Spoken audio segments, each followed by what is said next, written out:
With the extraordinary success of Fox TV's The X-Files, Gillian found herself at the epicenter of a cult phenomenon.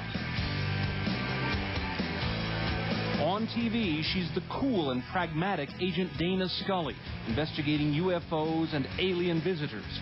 Off-screen, she's a dedicated actress, juggling demands of fame and family.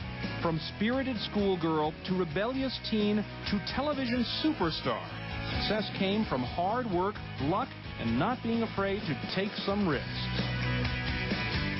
First entry in the Gillian files is August 9th, 1968. Gillian Lee Anderson was born that day in Chicago, the first of many homes.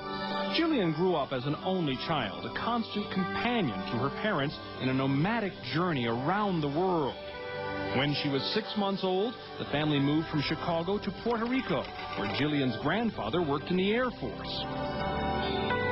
Less than 2 years later, the Andersons packed up and moved again, this time across the Atlantic.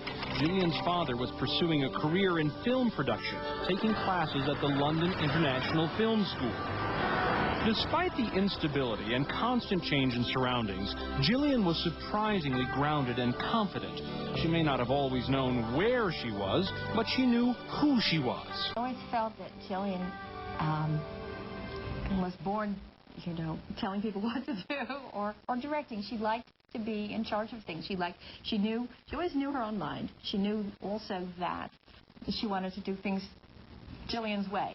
Gillian was smart, friendly, and curious, with a definite flair for the outrageous. And we said, it's time for bed, go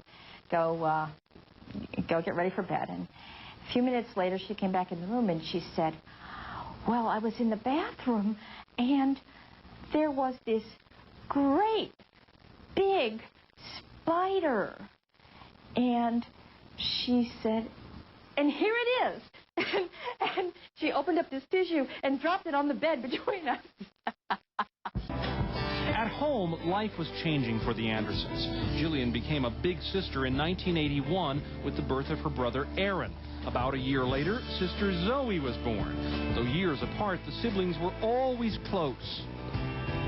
The kind of big sister that will get you anything you want and will understand how you're feeling, but she'll always need her space, kind of. Gillian's independent spirit came through loud and clear during her teen years, when she experimented with outrageous hairstyles and clothing and wore a nose ring. In high school, she dated a 24-year-old punk rocker. Obvious that she needed ways to express herself, and these seemed pretty harmless to me. So that was, you know, her hair color changed fairly regularly.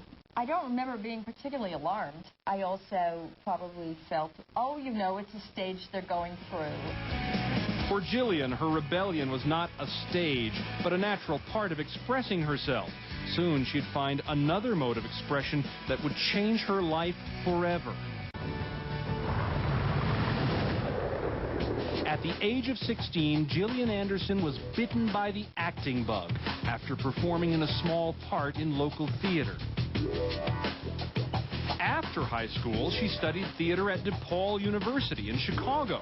The intense 4-year program gave Gillian a chance to develop her craft and to get noticed. Her presence on stage is extraordinary. You can't take your eyes off her.